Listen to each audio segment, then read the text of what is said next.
Friends, मेरा नाम राजीव है और आप देख रहे हैं @राजीव झा 2081। एक्चुअली ये आपकी स्क्रीन पे यूएस इंडाइसेस का इंडेक्स दिख रहा है। अभी सब 0.5% के राउंड में करीब अप हैं।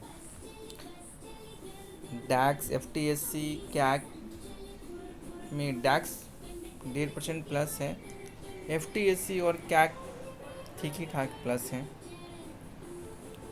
और आज अगर हम बात करें कोरियन स्टॉक्स की, तो कोरियन स्टॉक्स को मैंने देखा था तो ये नीचे से रिकवर कर गया था कोस्पी। एक टाइम ऐसा था जिस टाइम में मैंने देखा तो ताइवान का मार्केट काफ़ी गिरा हुआ था। बट ये था कि आज हमारे यहाँ क्या था कि हमारे यहाँ एक्सपायरी थी, तो एक्सपायरी और वो भी मंथली एक्सपायरी थी, तो उसको लेके काफ़ी ज़्यादा वोल्टिलिटी थी। तो मार्केट में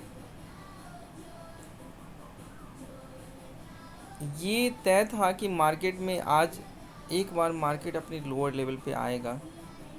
यहाँ पे एक्चुअली में एक ऑर्डर ब्लॉक था, वो 23,825 के राउंड में, जो एक फेयर वैल्यू गैप भी है। मैं आपको दिखाता हूँ, ये आपको 15 मिनट के टाइम पीरियड में दिखेगा।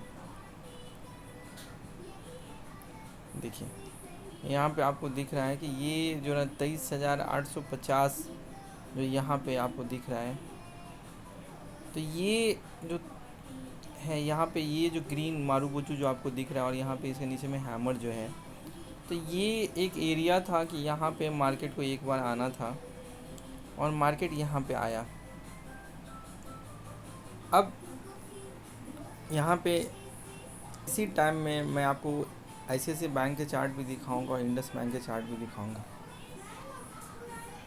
तो ये था कि एक बार मैंने बोला था कि आप लोग यहाँ से लॉन्ग कर सकते हो। इससे पहले जब मार्केट आया था तो मैंने बोला था कि 23,865 का स्टॉप लॉस लगा के आप बाई करो, तो उसके एसएल हिट हो गए।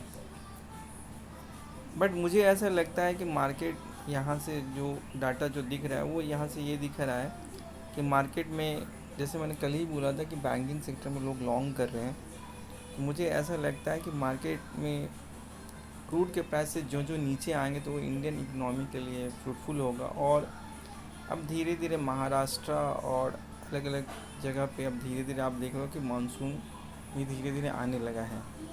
तो ये भी एक हमारे लिए क्या है, प्लस पॉइंट है कि अगर बारिश थोड़ी अच्छी हो जाए तो क्रूड के प्राइसेस की वजह से जो इन्फ्लेशन फूड आर्टिकल्स के बढ़े हैं तो उसमें हमें काफ़ी रिलीफ मिल जाएगा। ये एटलीस्ट कम से कम हो जाएगी और आरबीआई तभी रेट ऑफ इंटरेस्ट कट करेगा।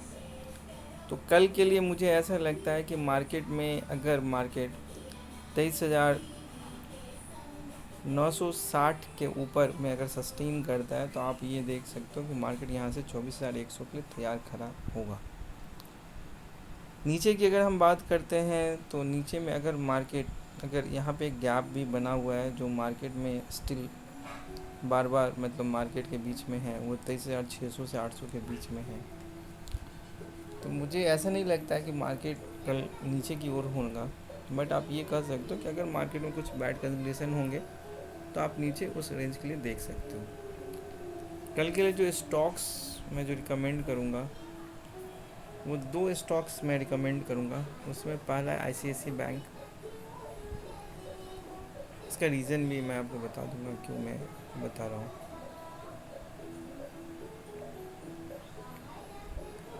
ये आईसीआईसीआई बैंक का चार्ट है।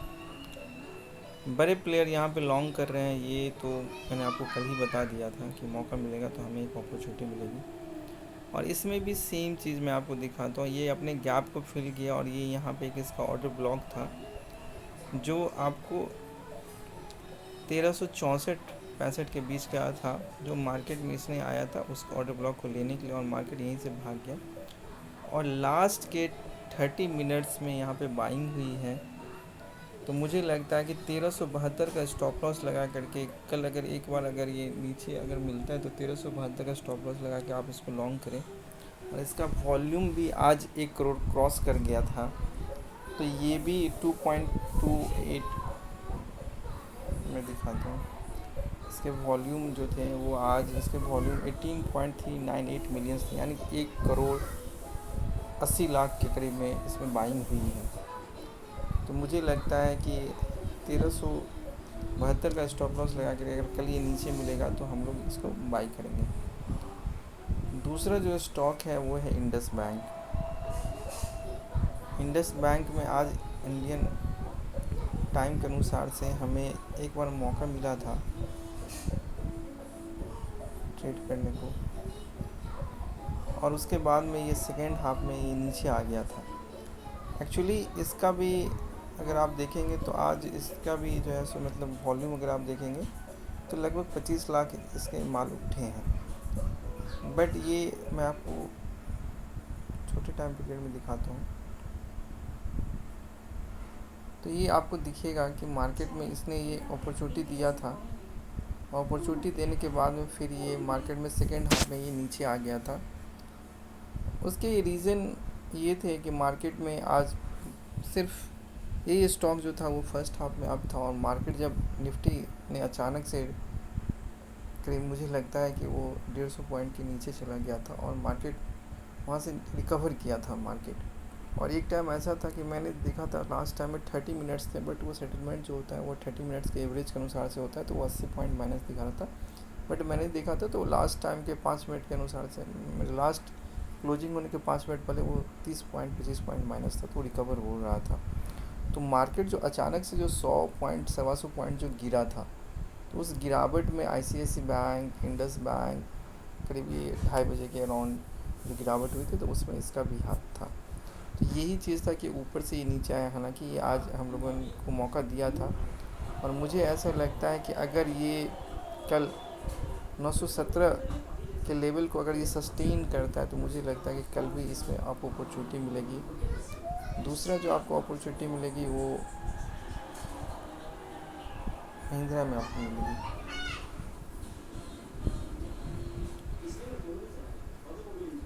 महिंद्रा एंड महिंद्रा भी फर्स्ट हाफ में अप था, उसके बाद में मार्केट में नीचे आया है, और इसमें भी लोग लॉन्ग कर रहे हैं। तो मुझे ऐसा लग रहा है कि अगर ये स्टॉक आपको 3040 के अराउंड में है तो आप उसमें लॉन्ग कर सकते 3020 के अराउंड का स्टॉप लॉस लगा करके। और एक स्टॉक और है जिसको हम लोग बोलते हैं लार्सन एंड